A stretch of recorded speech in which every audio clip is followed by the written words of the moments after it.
Hi, everybody, and welcome to Lecture 1.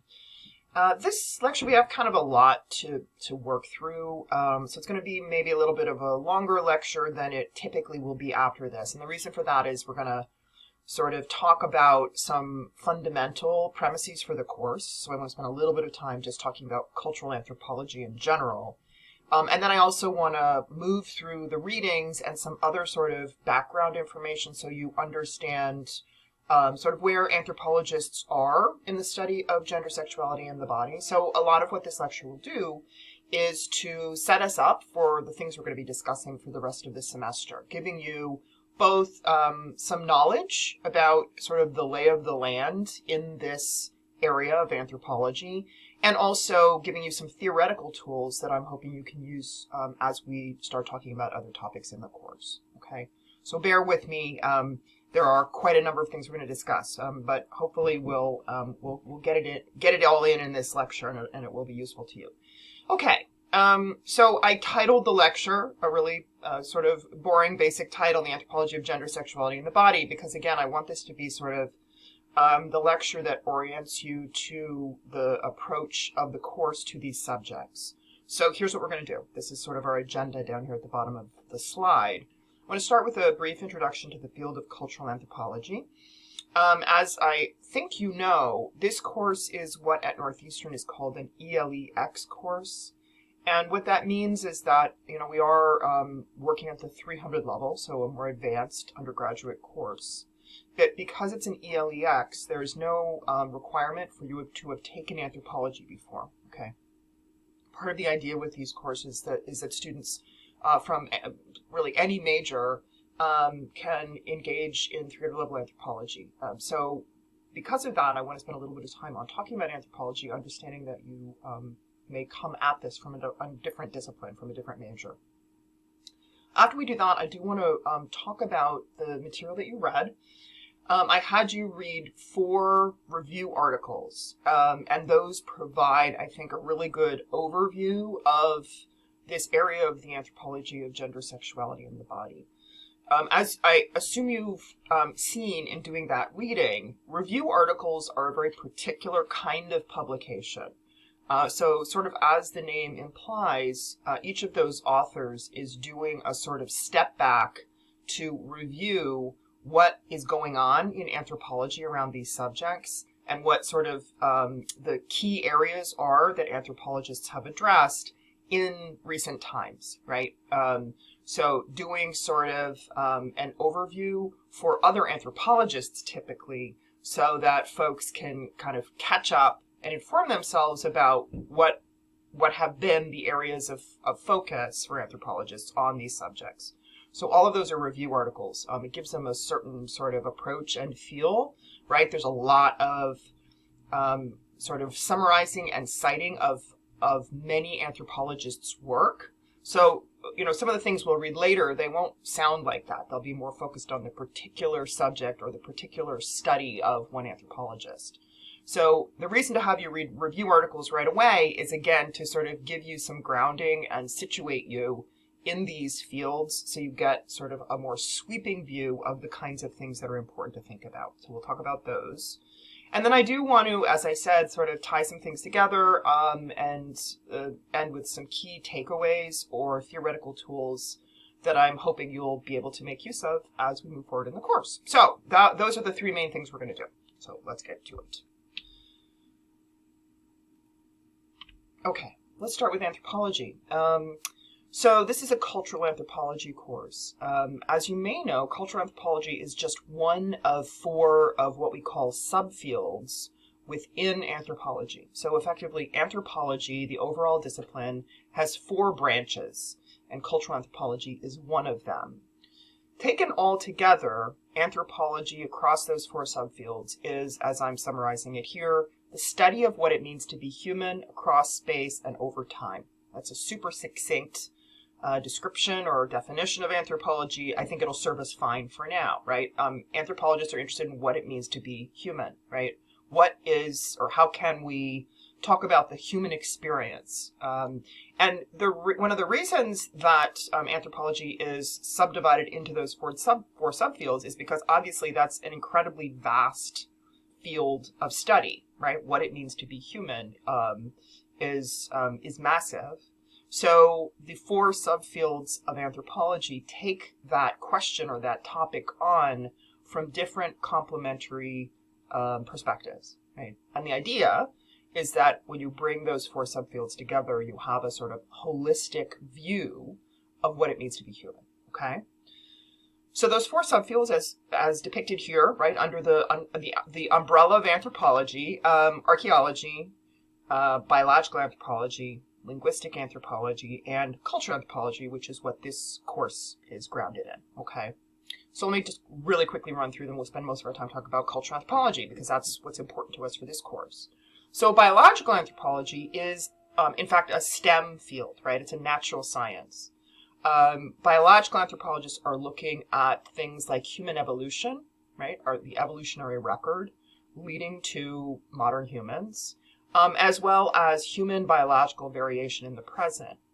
So they're really interested in sort of humans' physical bodies and how they've evolved and changed and vary over time and in the present. Archaeology is more similar to cultural anthropology in that it is interested in human societies, right? So it's interested in human social life more than human biology. But archaeologists look at those human societies in the past. So as, again, you may know, archaeologists, the way that they learn about societies is by uncovering the materials left behind by those societies through excavation. So they're not able to actually engage with those people from the past, but they are able to look at the stuff left behind and using various kinds of methods, make some analyses of what life was like in previous societies. Linguistic anthropology, which is sort of overlapping with and really kind of a sister discipline to the field that's called linguistics, is based on language, right? So linguistic anthropologists are really focused on language in cultural context. And then finally, last but not least, is cultural anthropology. And what we study is contemporary human social life. So how people live in groups, what kinds of things they think and do in those groups, and what the experience of being human really is all about. So that is what we're interested in both documenting and theorizing, is contemporary human social life. The graphic also includes applied anthropology down at the bottom. Some folks refer to or talk about applied anthropology as sort of the 5th subfield, but as this graphic, I think, is trying to depict, it's really more like, it's not a separate subfield in the sense of like it's separate topics from the others. It's more like one way that anthropologists from any subfield may make use of their findings, right? So all of these fields participate in sort of academic research, right? So research for the sake of extending knowledge in all of these areas. And then there are also all kinds of applications that can come out of them. So some anthropologists are more involved in the applied part, right? So for example, archaeologists interested in applied anthropology or in applying their findings might be interested or working in cultural resource management, right? Cultural anthropologists interested in application might take their findings and offer ideas about public health programs, say, based on what they find. So there are all kinds of ways to apply, as well as all kinds of ways to make use of those findings in the contributing to scholarly knowledge on these subjects. Okay, so that's sort of the basics of anthropology and where cultural anthropology is located within that broader field. So then let's zoom in a little bit on cultural anthropology. Again, as I said in the last slide, the study of contemporary human social life. So I want to talk about a few of the key characteristics and components of this field of cultural anthropology. Cultural anthropology is a qualitative social science, right? So let me talk a little bit about what the different parts of that phrase mean. So it's a social science, which distinguishes it, for example, from the sciences that fall into the STEM category, right? So as a social science, we're not using the scientific method, right? We're not typically working in labs to conduct experiments. But we are interested in empirically studying how people do things, collecting data, analyzing it, and making some arguments, suggestions, etc., about what we think is going on there. It's qualitative, which distinguishes it from more quantitative social science. Quantitative social science would be something like some sociologists and most economists, for example, use statistics to try to analyze what's going on in human society. Contrary to that, cultural anthropologists use primarily qualitative approaches. What that means is instead of crunching the numbers, right, in terms of how we're trying to make sense of human behavior, we are using narrative and textual sources of information, and we are using a more sort of interpretive analytical approach. So, for example, one of the key methods, research methods that cultural anthropologists employ is doing interviews, right? So we do often unstructured, open-ended interviews. We collect people's narratives, comments, their stories, and then we look for patterns and themes that emerge from across the many, many stories we hear from lots of different people in a particular social world. And that is sort of the basis for us sort of thinking about and ultimately publishing or talking publicly about what we think is happening in a particular place. Okay, so it's qualitative. It's focused on words more than numbers is one way to think about it. And it's really much more about engaging with people and trying to understand what they have to tell us about their lived experiences. Okay.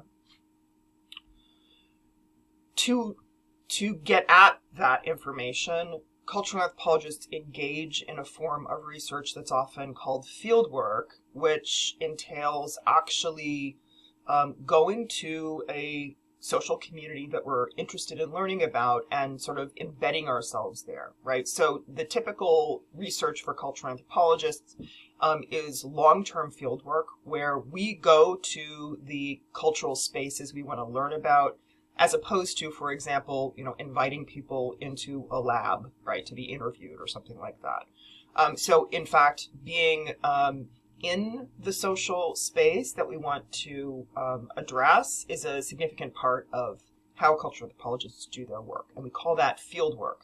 In the course of that field work, then we're employing those sort of research methods that I've started to mention, right, like interviewing, observing, those kinds of things. We'll talk more about the research methods that cultural anthropologists use a little bit later into the semester.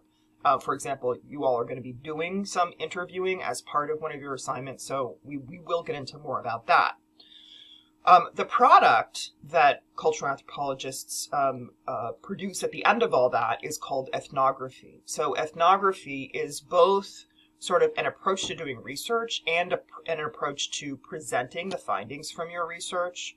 So many of the things you will be reading for this course are ethnographies, right? That is, they are pieces of writing in which anthropologists both sort of describe the cultural world that they've been visiting or being a part of for some time, and again, kind of look for themes and patterns and try to provide as holistic and detailed of a sort of picture of what's going on in that place as possible. So that's ethnography and ethnographic writing, right? The approach to both doing that research and the kinds of books and articles and things that are yielded by that research is also a really important part of what cultural anthropology is. And it also, as we'll talk about in a little bit, is an important part of the anthropology, specifically of gender, sexuality, and the body. Okay, so fieldwork, particular approaches to fieldwork and writing, in this case ethnography, also hallmarks of cultural anthropology. All right. I think one of the most important things that cultural anthropologists do is what I'm calling here unpacking taken for granted categories and concepts. And you'll see that again and again throughout the course. So in other words, taking categories of human experience and practice that may be assumed to be straightforward or universal or just something that is, and instead looking for all the ways that they are specific, and distinctive to particular cultural or historical moments, and really kind of talking about where they come from and how they operate. Right? So one of the ways that cultural anthropologists unpack categories and concepts is by providing that cultural and historical context. That is really demonstrating how variable certain things are, right? I added this little kind of goofy graphic of food at the top, just as a shorthand for all the different sort of cuisines and foodways that we encounter across cultures. And that's just one example of ways in which cultural variability becomes not just something that we can sort of note in passing, but something that becomes a basis for understanding both what makes humans similar to each other, what we all have in common, what our shared humanity is, and also all the things that we do in quite different ways, in different places and at different times.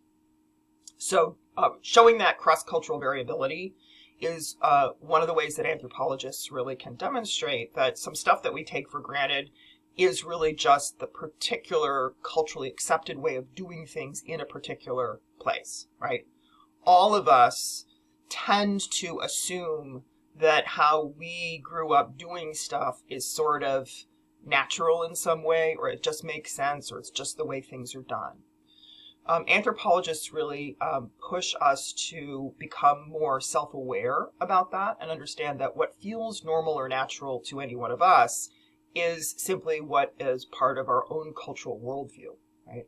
Something that feels radically different is just as normal and natural to the folks who practice that, right? So that applies to things like food and what you think is delicious or disgusting, as well as lots of different other elements of everyday cultural life. So the other way I think that this issue of unpacking taken for granted categories is important in cultural anthropology is also in providing some theories that can cut across all those culturally variable examples and allow us some, again, tools or frameworks for thinking about the human experience across space and time, right? So I guess what I'm saying in this item is that anthropologists are interested both in the specificity and variability and differences across cultures and in finding the things that are the universals or the constants, the things that tie us all together. And one of the ways we do that is creating or producing theory that can give us that sort of, that framework or that big idea to test those things across different spaces. So the thing I'll sort of go to next, and then I'm going to break it down a bit more, is the probably most important concept in the field of cultural anthropology is culture, right, as the name suggests. And the culture concept is often not that straightforward, even for cultural anthropologists. In other words, it's something that's been much debated over the history of the discipline. And it's not always something that is easily captured in a one-sentence definition, although I'm going to try here, right? So the sort of working definition I'm going to give you for culture is everything people do, feel, think, and say in the context of a particular social world, all right? And again, I'm going to break it down a bit more in a second. But as you can see, that's a very sort of encompassing, holistic concept, right? It becomes even more complex when I add that those things that people do, feel, think, and say are always a moving target, right? So in other words, culture in any place at any time is patterned, right? We can look and see some regularity and say how people do things or what people eat in a particular world. But it's also always changing, right, over historical time. And it both is something that we receive and sort of inherit from the generation before us, right? It's something that influences each of us in terms of how we think about and act in the world. But it's also something that reflects current change, right?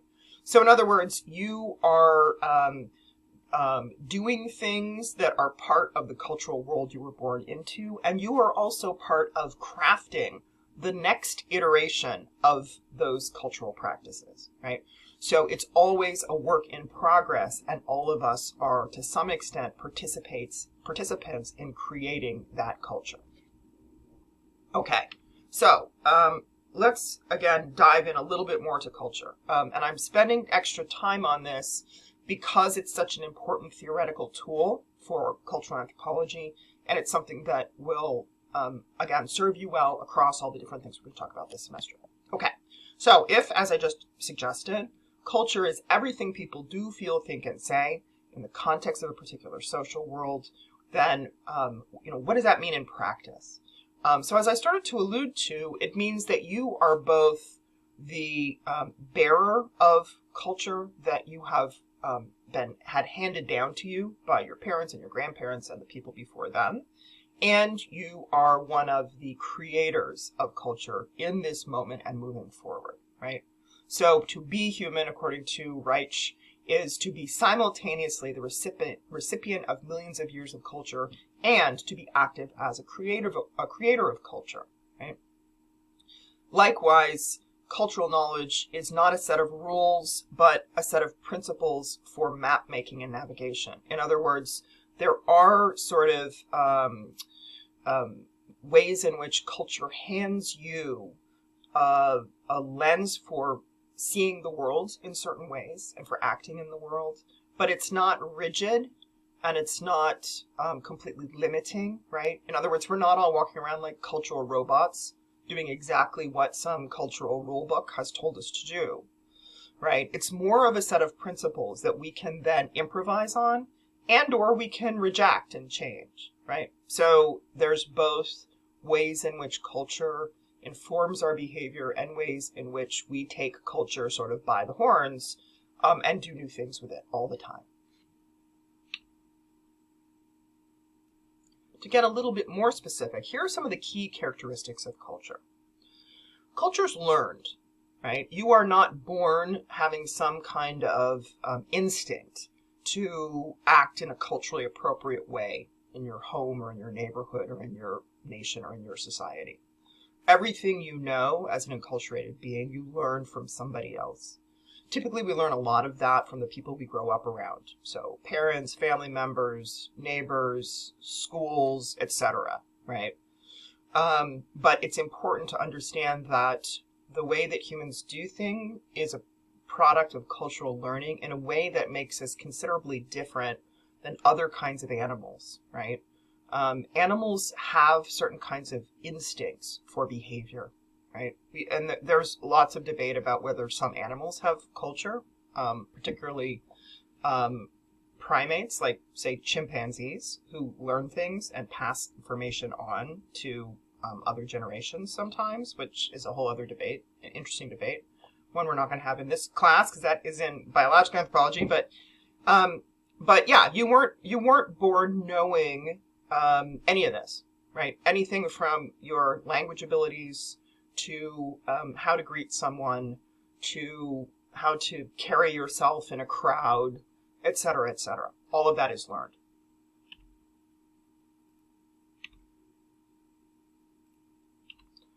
Culture shared, right? You are not a culture of one. By definition, what we're talking about when we talk about culture is something that is social in nature.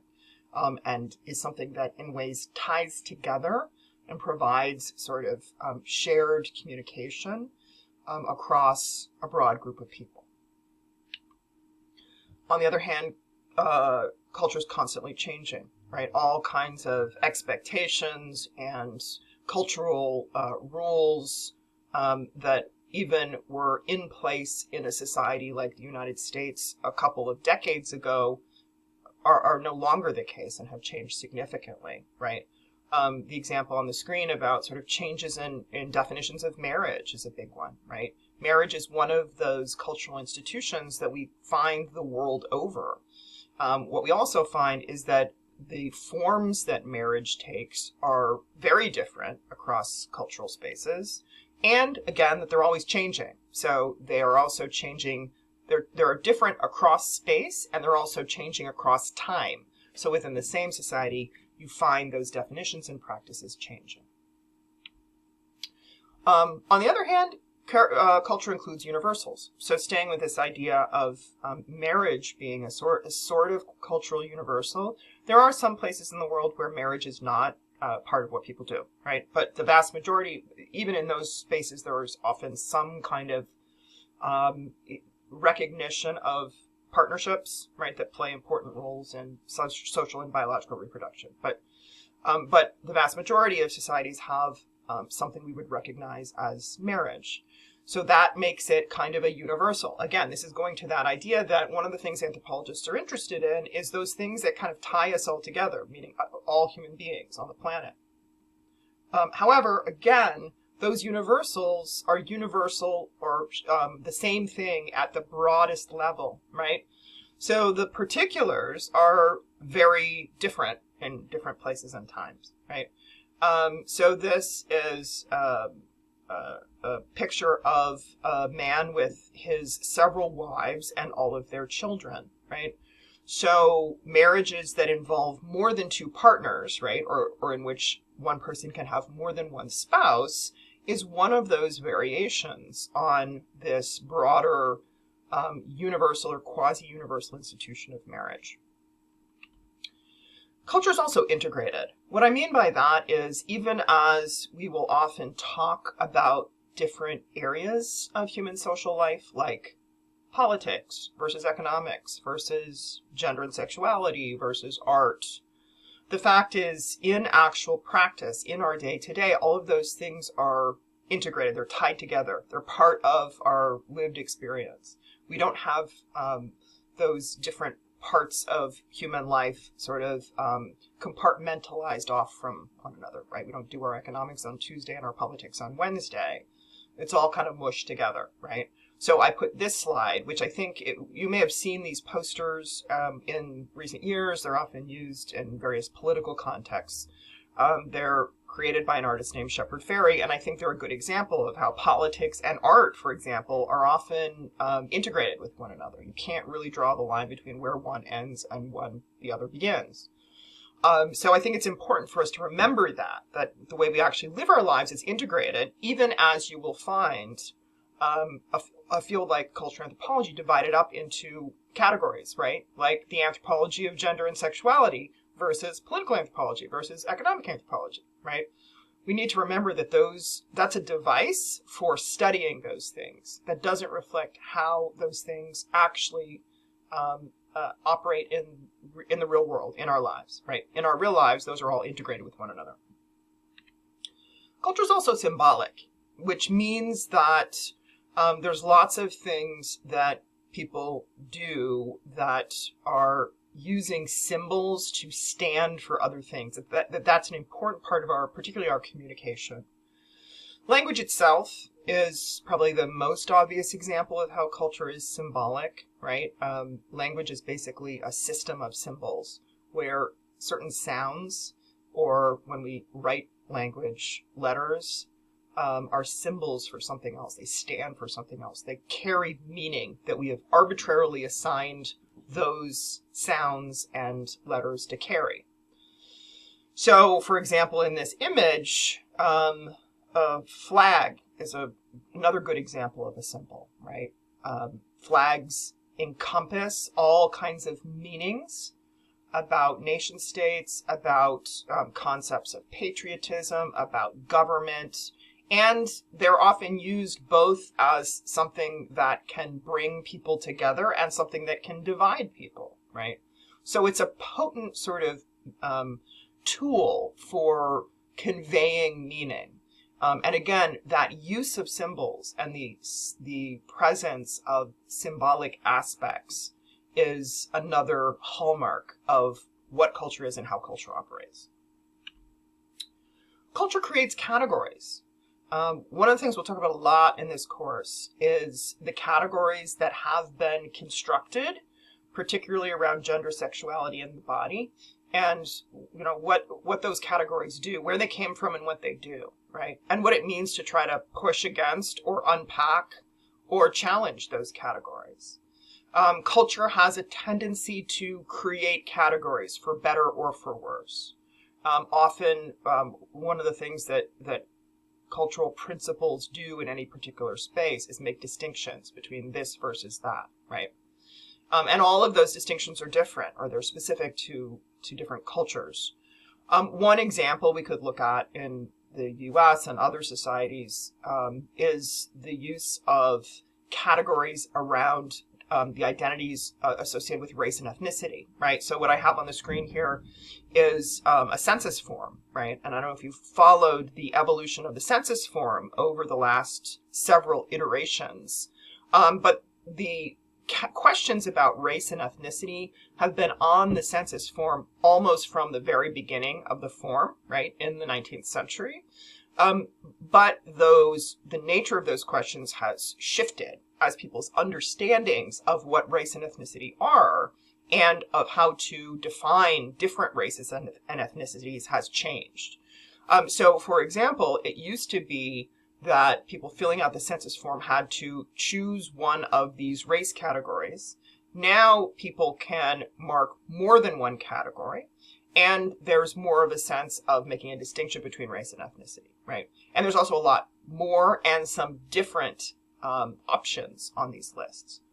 So all of that is just to say that a culture creates categories, and again, as mentioned earlier, even those categories are constantly shifting, right? So culture is fluid, and we see that in things like census forms. Culture is also used creatively, right? This kind of goes with the idea that culture is not set in stone. It's something that shifts over time, and one of those reasons is that people play around with it, right? People take certain things and use them in different ways. They make connections, they improvise, etc., right? This is an image of people engaging in capoeira, which is an art form in Brazil that is sort of a combination of dance and martial arts, and also speaks to the history of the place, particularly as a place where many people of African descent who were enslaved during the transatlantic slave trade and brought to South America. And these art forms reflect some of that deep history. And it's also people sort of reimagining how to combine these different elements and those historical memories in a vibrant contemporary art form. So again, this is another example of culture being used creatively. Culture is partly unconscious. So in addition to all those things I've said, right, about, the ways we engage with culture, how we change culture, all of that, the interesting thing is that there's also lots of it that we're just not even aware we're doing, right? So the example on the screen is about greeting behaviors and things like how far away you stand from someone when you talk to them. These are often the kinds of elements of culture that are at least partly unconscious. You often don't recognize you're doing one of them until you're around somebody who's doing it differently, right? If you've ever traveled to a different part of the world where people either stand farther apart or closer together, you may have found yourself feeling either like, oh my God, nobody likes me, or why is this person so close, right? Likewise, things like eye contact. In some places, it's the practice to not look somebody in the eye when you just when you pass a stranger on the street. In other places, it is absolutely the standard to stare at someone, or what feels like staring, right, often to people from the US. So all of those little things are unconscious. We don't know we're doing them, but they are all still very much a part of culture. Okay, so in my little sort of mini sprint through key concepts in cultural anthropology, I want to end on a couple of related other key concepts that I think we'll want to be able to bear forward as we go through the course. So cultural relativism is another key principle of cultural anthropology. And cultural relativism holds that if you want to understand a cultural practice that is different than how you grew up with or that you're not familiar with, the very first thing that's necessary is to suspend your own worldview, to put aside all the assumptions that you bring to the table as far as what you would do in your own cultural sort of world or how you were brought up, the things that feel natural, all those things that you take for granted and do unconsciously, set that aside so you can try to understand an unfamiliar cultural practice from the sort of insider point of view, right? How the people doing that thing understand it themselves. So not through the lens of your own cultural expectations, but from how people understand them in their own right. So this is the opposite of another concept, which is ethnocentrism. Ethnocentrism is, you can kind of see what the word means by how it's constructed, is assuming that your own cultural framework is the center, right? Is the most obvious, the most natural, the sort of the best. And that's something that cultural anthropologists work against, right? So one of the things that I think will be really important as we continue to read all the different kinds of ethnographic examples you're going to see in this course is to maintain that stance of cultural relativism, right? So in other words, you'll be reading about practices in other parts of the world that are really different from what you've experienced in your own life or what the norm is in your own society, in your own community. So I encourage you to engage in cultural relativism. That is to suspend your own set of ideas about how things should be done, and instead try to understand the sort of internal cultural logic for how people in that place do things, okay? Now, I want to make another distinction, which is what I'm encouraging you to do, which is to be a cultural relativist, does not mean that I'm encouraging you to embrace what I'm going to call moral relativism, right? And cultural anthropologists, for the most part, are not moral relativists, right? So in other words, saying that it's important in order to understand an unfamiliar cultural world or an unfamiliar cultural practice, that it's important to suspend your own judgment, right, to understand it. It does not mean that we can't also have ideas about what is good and bad for people in the world, right? So in other words, most cultural anthropologists would both embrace cultural relativism and embrace the idea of certain universal human rights that should be in place everywhere, right? So a practice can be culturally acceptable that in fact is bad for people, right? So I think it's important for us to keep both things in mind, right? Being committed to the idea that people's lives should be as much as possible free from suffering, free from hunger, free from being exposed to violence, that people should have access to healthcare, for example, right? We can embrace all of those ideas and still be cultural relativists, and understand that the world is a complicated place and that people do different things, and that the way we do things is not necessarily the only way and certainly not necessarily the best way, right? So I want to encourage you to sort of adopt both of those sort of principles as you move through the materials, and they'll help you think broadly and open-mindedly about the variation of things you're going to learn about in the course. Okay, great.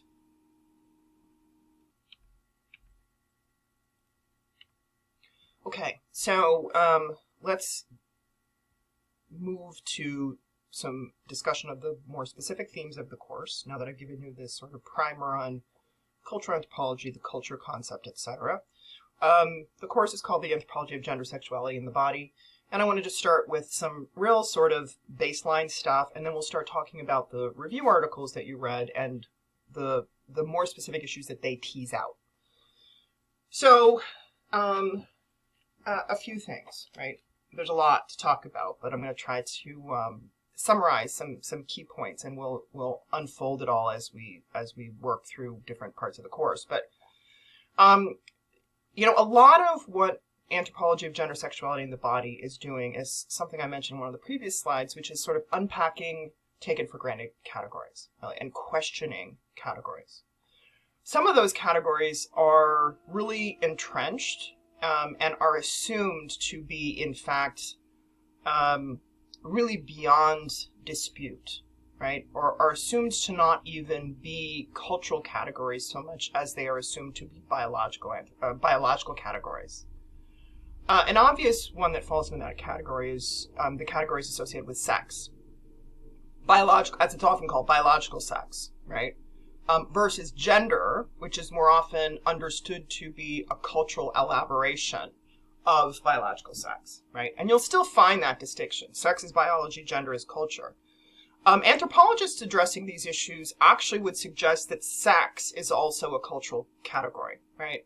that these are identities that certainly have a foot in biological variation, but that the way we assign them to people and the way we understand them in the world has a lot more to do with a particular cultural history than what nature or biology hands us, right? And we can see that just in the very fact that indeed, even biologically speaking, there are far more than two sexes out there, right? There's actually much more of a continuum. Often that range of variations is sort of forced into a binary. But in fact, the biology of it is way more complicated than often is captured by our cultural categories, right? Gender is at least as complex, right? There's often an understanding that gender is cultural, but even that understanding does not always capture the variability of gender expression, gender categories across the world. So you'll see a lot of examples of acts of gender expression and categories in particular cultural worlds, some of which do map onto categories we might find in the US and some that do not. So I think we want to continue to interrogate the difference between sex and gender, right? And in so doing, question whether what we think sex is and maybe what we think gender is borne out by what we see in the world, or whether we're projecting a set of particularly sort of Western cultural assumptions onto a much more complex array of expressions by people and in cultural contexts around the world. Likewise, the relationship between gender and sexuality is complex and something we'll talk about here, and something that doesn't always map easily onto some of our language and some of our assumptions about people's lives. Indeed, as we'll talk about when we get into the review articles, this is one of the areas that has been the hardest for scholars to theorize, right? I think we understand gender and sexuality to be distinct from one another, and yet they absolutely inform and maybe even constitute one another. So figuring out both how to capture all the variation we see across the world in these areas and to theorize it in a way that helps us understand better the world is, again, one of the challenges and one of the main areas of what we'll see anthropologists doing. So understanding gender and sexuality across cultures is absolutely one of the key things that anthropologists in these areas are doing. And so part of it is simply sort of documenting all that variability, but always that documentation is not an end in itself. It's contributing to a broader understanding of, again, all the things that tie us together as humans and how we can understand that variability, right? So it's both about the specificity of cultural variability and about striving for a broad understanding of what it is to be human. A lot of that, as I've mentioned, entails confronting dualisms, right? Particularly Western cultural dualisms, which have often been the lens through which these issues are assessed and described. So those dualisms include things like male versus female, heterosexual versus homosexual, and even mind versus body, which we'll talk about in a bit when we talk about the Shelper, Hughes, and Locke article. We should not take for granted that those dualisms are the way the world is, but we should take seriously that those are powerful concepts. So what we're going to do then is try to understand where those dualisms come from and, again, unpack or challenge them to try to understand how they operate in the world. The other piece of what we're doing in this course is really the anthropology of the body, which is broader than thinking about gender and sexuality. It also absolutely is intersecting with gender and sexuality. But the anthropology of the body also goes to things like medical anthropology, including, as you saw in one of the articles you read. Another way to talk about this is the concept of embodiment, right? So when we talk about the anthropology of the body, we're really talking about what is the role and meaning of the body in cultural worlds? What is it how can we think about and talk about what it is to live in your body, right? Given that your bodily form is how you move through the world, right? The physicality of embodiment is really important in terms of how we actually do culture. So that's where this attention to the body comes in, right? So in this course, as we think about gender and sexuality, we'll also be looking at that literature and those examples that talk about the role of the body in these things, right? So in other words, there's a few parts here. One is understanding the body as sort of the site of experience and practice, right? We encounter the world through our bodies, right? Like in our embodied form, right? We're not just a bunch of sort of minds conceptualizing and theorizing. We are grounded in a sort of a physicality. And that becomes a really important part of how we do things and experience things in the world, right? So the body as the site of experience. Also bodies as symbolic, right? I talked previously about how culture is symbolic, or that humans sort of traffic in symbols. And bodies often play a distinct sort of symbolic role. So the relationship, for example, between individual bodies and social bodies, right?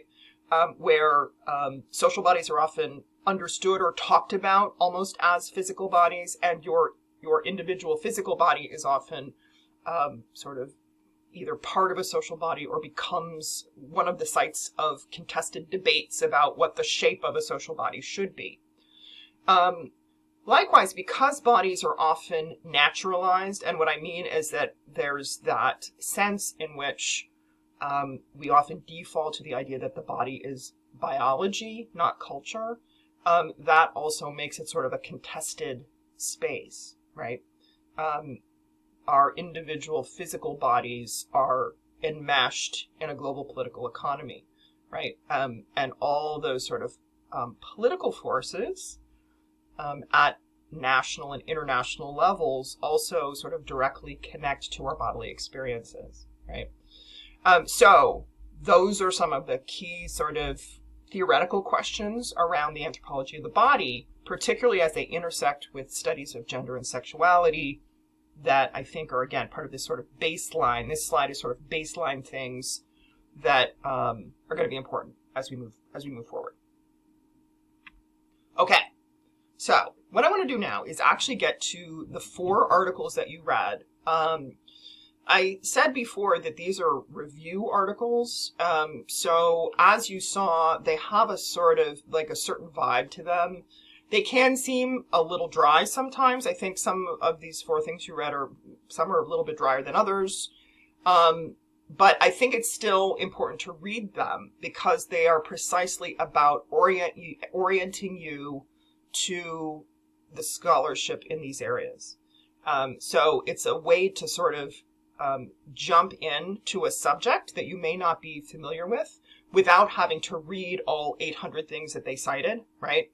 So the idea is that you can read one of these review articles, and it's somebody who's really knowledgeable in that field has sort of crunched a ton of the scholarship into one article to say, look, here's the main points, here are the big themes, here's what you need to know about the scholarship in this area in the last 20 years, right? So it's a way to sort of jumpstart your understanding of an area of scholarship is by reading these review articles. So that's why I had you read these as a way to sort of get us into the conversation fairly quickly to ramp up our knowledge so we can then get more into the details after we move beyond Unit 1, okay? All right, so I had you read 4. One focusing mainly on feminist anthropology, one focusing on the anthropology of masculinity or men and masculinity, one focusing on queer anthropology, and one focusing on the anthropology of the body, right?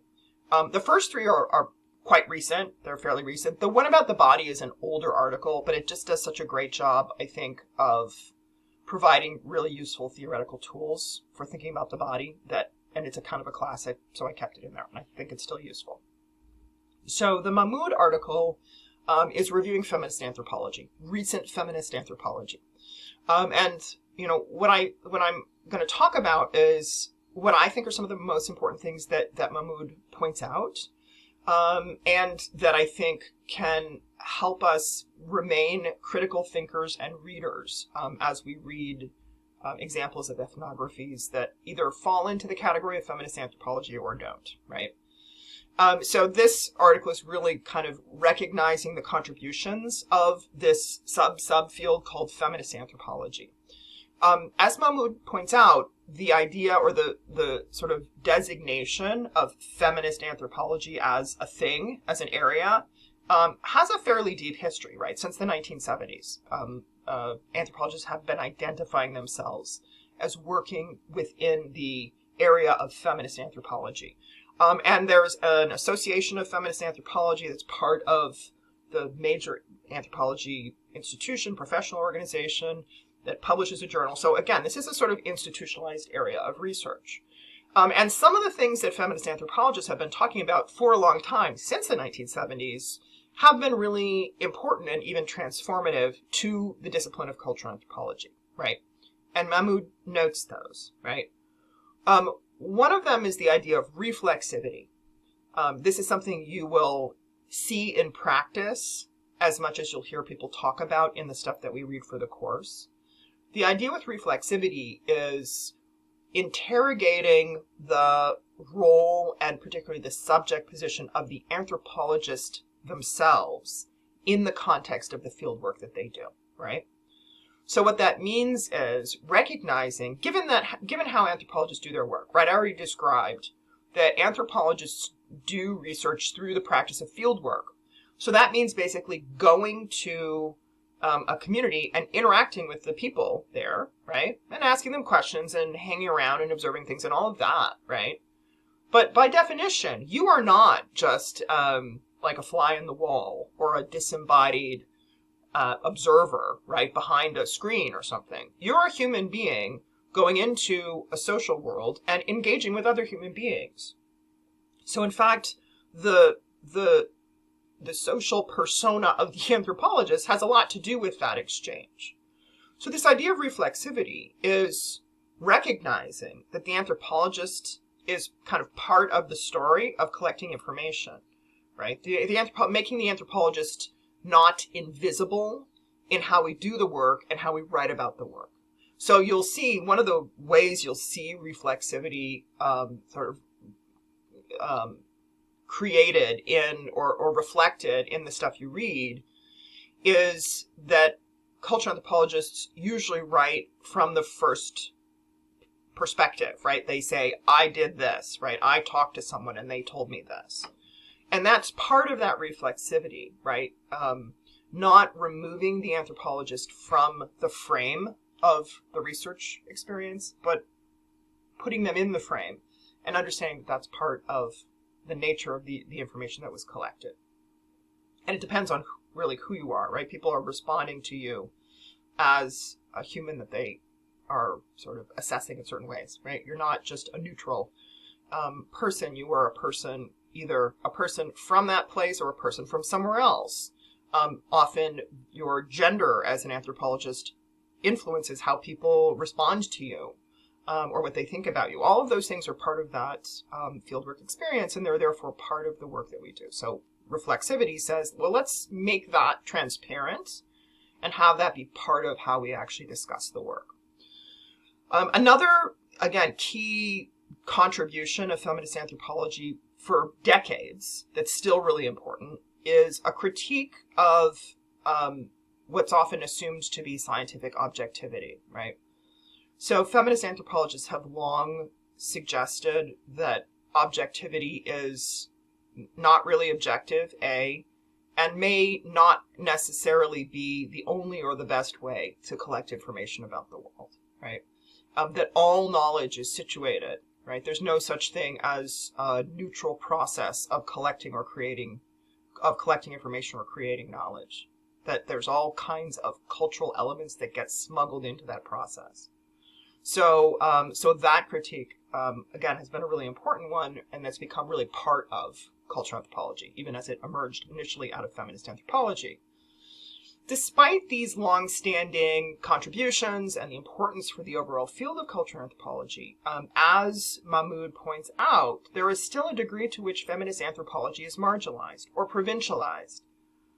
What I mean by provincialized is it is still sometimes the assumption that feminist anthropology is, the study of women, right? Or that it is only about things directly connected to subjects of gender.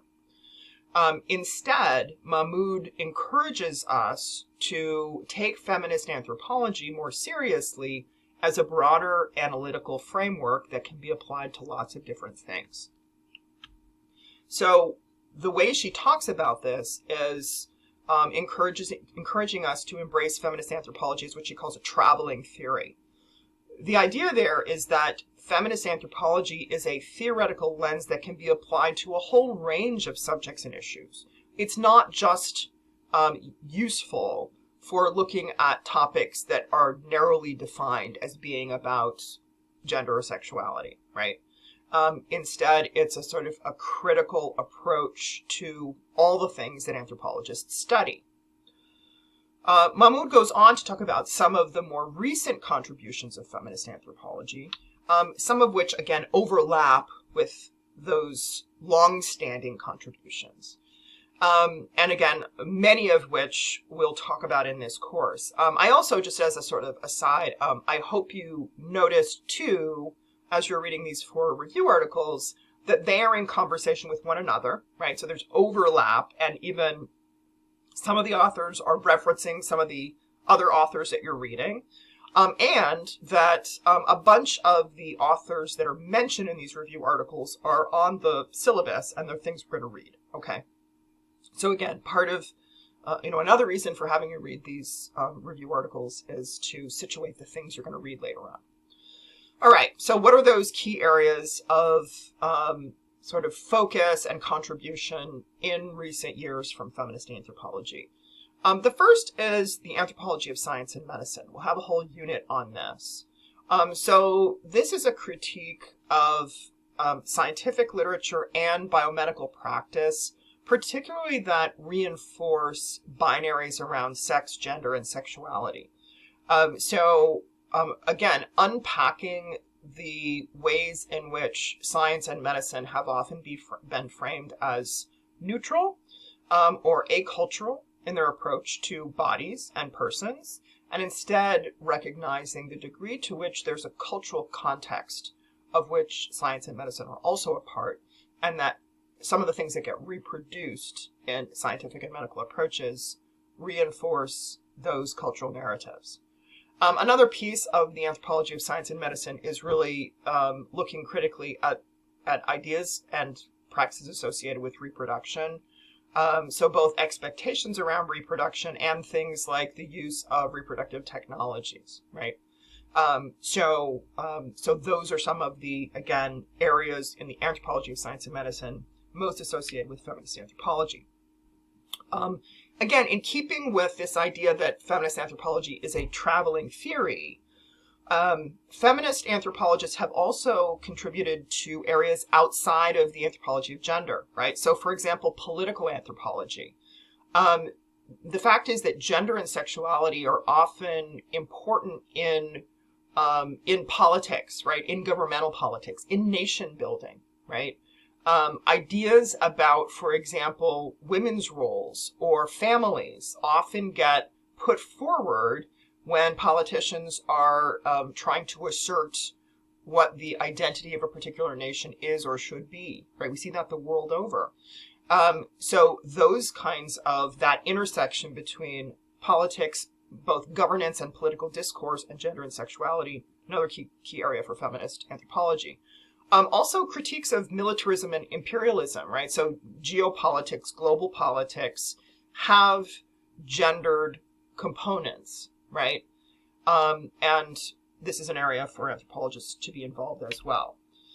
Likewise, economic anthropology. And this includes critiques of sort of global economic systems like colonialism and capitalism, and the ways they, again, reinforce ideas about gender and sexuality, and or variably affect people of different genders or sexualities. All of this is stuff that's part of what feminist anthropology does. Part of that economic anthropology area is also looking at the commodification of people, another area that we'll talk about in this course. So that includes things like sex work and trafficking, but also the commodification of body and body parts, right? Something that's increasingly part of advanced capitalism. So another area for feminist anthropology. And then the final area that Mahmoud talks about, and indeed she references this book on the right here, which is called Women Writing Culture, is the important role that feminist anthropologists have played in advancing ethnographic writing, right? We were talking earlier in the lecture about cultural anthropology and the hallmarks of cultural anthropology, one of the things I mentioned is the distinctive approach to writing. So those ethnographies we create and that reflexive approach. So feminist anthropologists have been especially attuned to the importance of how we write and what we write in the literature that we produce as anthropologists. So that includes both understanding the power of storytelling, particularly when we're working with marginalized populations of people, right? Providing spaces for people to give voice to their own experiences is a really important political act, and is often part of the writing practices of feminist anthropologists. Autoethnography is also part of that, which is a practice of sort of interrogating your own personal history and embedding that in a broader piece of ethnographic writing. Some anthropologists have also pioneered sort of connecting or overlapping fiction writing with ethnographic writing.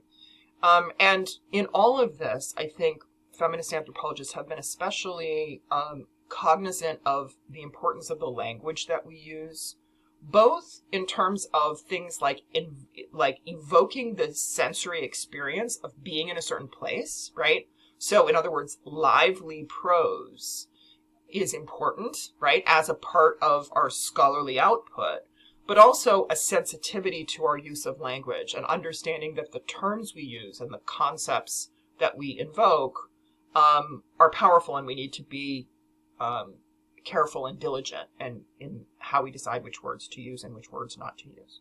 So all of that, again, under the heading of contributions by feminist anthropologists.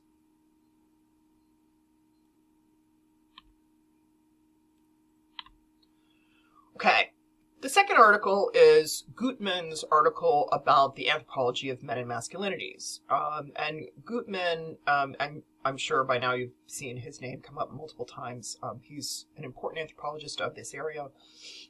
This is his first book that really kind of brought him to the forefront of study of this set of topics that he wrote, The Meanings of Macho, which is about masculinity in Mexico City. So he's a really obvious choice to write this review article, since he's one of those sort of key people in the area of the anthropology of men and masculinities, which, as he points out, has really been something that's seen huge growth in like the last 20 years, right? Was much less of an explicit topic for anthropology before 2000, and now we see sort of a lot of literature coming out. And so a lot of what the anthropology of men and masculinities is about is really what he calls marking the unmarked. This idea of categories being marked or unmarked is a useful tool, and I think probably many of you have sort of encountered it somewhere in a course, in a social science course. But the idea is dominant categories or dominant identities often go unmarked. They are kind of the assumed default position. So the marked categories, the ones that are sort of called out, are the less dominant categories, right? So categories like male, or in terms of race, white, are often the unmarked categories, right? They just are. And it's sort of everybody else that is sort of labeled or identified, right? So what Gutman says then is the project of the anthropology of men and masculinities, given that the category man or the identity of masculinity are those sort of unmarked categories, is to mark those unmarked categories, to not take for granted that a man is man, right? Or masculinity is dominant, right? To not take it for granted, but to, again, pay attention to it and really sort of interrogate what's going on there, right? So instead of it being a taken for granted category, asking questions like, what is a man, right? What constitutes a man? Not letting it be the assumed default, right? So this is sort of the project of the anthropology of men and masculinities. As he points out, a lot of this work has come out of queer and feminist studies, both more broadly at queer anthropology and feminist anthropology more particularly. So this is also work that is not just specific to cultural anthropology, just as, feminist anthropology is just one piece of feminist scholarship that, has a long history outside of the field of anthropology. So a lot of this work is coming out of those more specific areas, but also, as he said, again, it's just emerging as more of an area for scholarship in anthropology. Okay, so what are then the key areas in this area, right? So I'm going to do something sort of parallel to what I did for feminist anthropology. What are the scholars working on men and masculinities, focusing on? What are they highlighting? Certainly sexuality is a key area, and there's a lot of different ways that anthropologists of men and masculinities are studying men's sexuality. There's a long history that comes out of feminist and queer anthropology of looking particularly at HIV/AIDS and really reproductive and sexual health more generally as they inform sort of ideas about sexualities and gender and all of those kinds of things. Certainly throughout the AIDS crisis in the United States and elsewhere, that has been one of the lenses on that particular set of health issues. Also things like sex work and sex tourism. Again, we'll talk a little bit about that later in the course, and how those kinds of commodified sex also go to all kinds of ideas about sexuality, right? And how people define or categorize different sexualities. Because this is the anthropology of men, the work on sexuality here is really focusing on interrogating male sexuality. And again, as I mentioned in the previous slide, not taking for granted what makes male sexuality is or looks like. And instead looking more historically and culturally at all the huge variable range of male sexualities. And understanding also male sexuality to be more fluid than it may be assumed to be. The third area in the study of sexuality in this sort of subfield is looking at sexualities beyond binaries and genders beyond binaries. So anthropologists have long been pioneers in looking at what is often called third genders. That is cultural contexts in which there are more than two sort of commonly recognized gender categories or gender identities. And instead of using that sort of term or that idea of adding a third category, instead broadening our perspective to that of non-binary. So both recognizing people who identify as non-binary as part of that, but also trying not to divide our understanding of gender and sexuality into categories in quite that same way, and thinking more about the fluidity of continua where people locate themselves in a lot more positionalities than just two or even three. So a lot of this work on male sexuality also looks for all that fluidity and all of those sort of possibilities that are actually out there. A second area for anthropology of men and masculinities is the study of the military. Sorry, Siri, not now. So both military life and then militarization more generally, right? Like in political contexts. So this includes things like the study of soldiers and soldiers' lives, experiences of warfare, and other kinds of related issues. and the relationship between how things like war and masculinity are conceptualized, right? Particularly in societies where men going to war is part of or one of the markers of what it means, quote, to be a man, right? So thinking about, again, how those things play out. Violence is another one of the subjects. And again, violence is another topic on our agenda for this semester. And again, in this, from what Gutmann's talking about, really the relationship between violence and ideas about manliness, and the sort of assumed relationship between masculinity and violence. And, again, we need to recognize both that violence occurs and that there are men involved in violence, right? But also that there's all kinds of assumptions that essentialize what it means to be a man in terms of some kind of impulse for violence. In some contexts, it's almost portrayed as being sort of part of the nature of men to be violent, right? So again, thinking about interrogating, sort of critically looking at those kinds of narratives, understanding where they come from, and understanding, what, if anything, we should be doing about that kind of narrative and those kinds of experiences. And then a whole host of other things that he sort of runs through. So how masculinity intersects with things like work or sports or religion, race and nationalism, questions about fathering, migration. So I think, one of his points is that this is really a burgeoning, emerging area of research within cultural anthropology. There's a real uptick in the number of anthropologists working specifically in men and masculinity. So it's sort of an exciting area. Again, particularly as it is marking the unmarked in a way that has not been done as much before these last 20 years. All right, so the other thing that Gutmann offers is that there are some theoretical contributions coming out of the anthropology of men and masculinities that are important for anthropology more generally. So the first is, as he noted, there's an increase in work on men and masculinities outside of the U.S., which is important for, again, understanding that variability.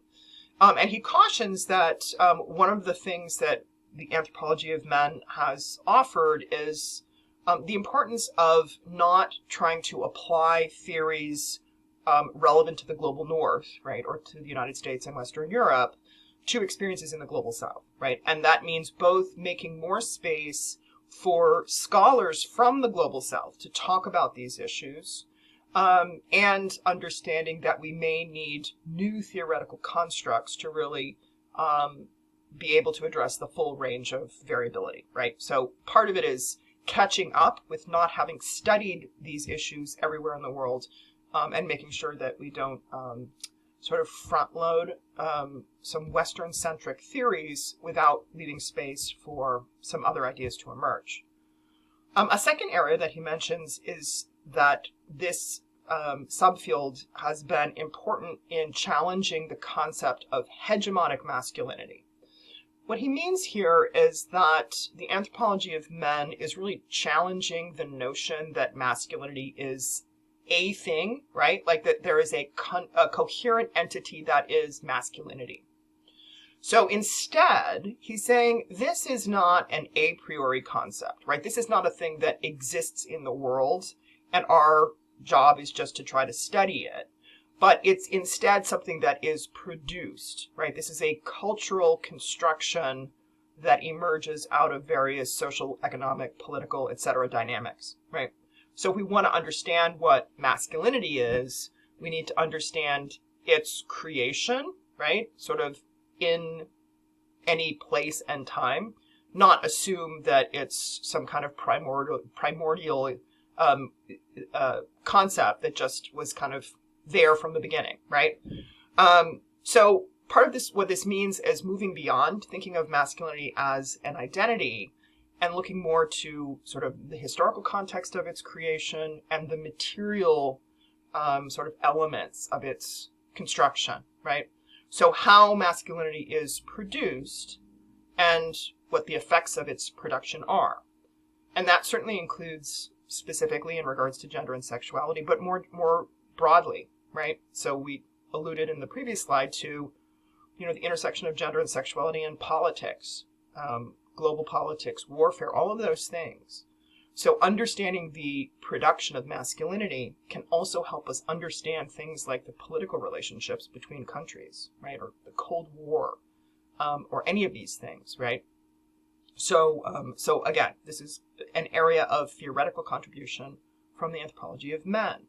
So what we're talking about here really is sort of moving beyond some of these assumptions about categories and instead moving into a more sort of critical stance. I think that's really the main point that Gutman is trying to suggest here. This suggestion of adopting a broader theoretical framework is really parallel to what we'll see from the next article we're going to talk about, the Bollstorff.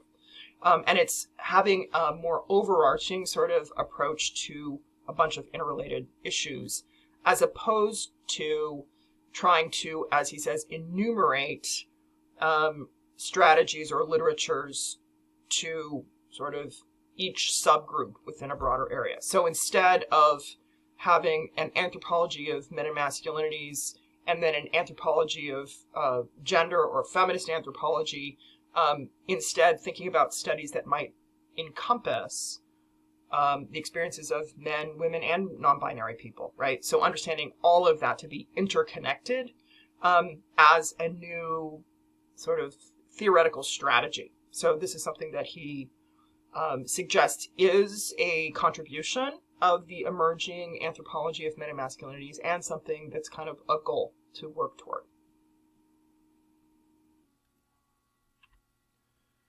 So the next article is by Bollstorff, and this is the review of queer anthropology. And he, again, like the other authors, sort of provides a review of the areas of focus, right? Some of the major things that recent publications in the area of queer anthropology have contributed. And then also some sort of theoretical points. So let's start with that. Bollstorff, as I'm sure you've noticed, is another important anthropologist who gets cited a lot in discussions of these areas. This is one of his books here on the right. He did field work in Indonesia and working with gay and lesbian Indonesians and really thinking about how LGBTQ categories and identities are sort of put forward in Indonesia, which is conversant with but not the same as the way those identities and categories circulate in the United States. So he's, again, an anthropologist, long-standing investment in this area of anthropology. So in terms of those areas of focus, certainly there's a long-standing interest in LGBT categories and experiences, right? So again, both how things are sort of divided up in different societies and how individuals experience their lives given those categories and other things. There's also a focus on women's experiences, particularly women's sexualities, and particularly non-normative sexualities. So there's lots of ways in which that work has been done. Also focused on this idea of embodiment, as I've already talked about a bit, and questions of female agency, desire, and community. Just as we discussed for Gutman, Bollstorff is also talking about the intersection of this set of subjects with politics and economics. So indeed, we really can't separate gender and sexuality from broader issues in the world around politics and economics. So part of that is there's been an increase in work on lesbian and gay people's experiences, people who live outside of the U.S., right? So just kind of increasing our regional literatures of understanding sort of what people experience. The commodification of sex is also, again, one of those themes we've seen across all of these areas. So that's another piece of the work, current work in queer anthropology. And then, again, very similar to what I'm talking about, what we've talked about in the other review articles, the intersection of queer anthropology and geopolitics, nation building, those kinds of things. We find that it is often the case that national governments make use of a sort of normative heterosexuality in asserting the identity of the nation, right? So again, those all kinds of assumptions about gender and sexuality are part of the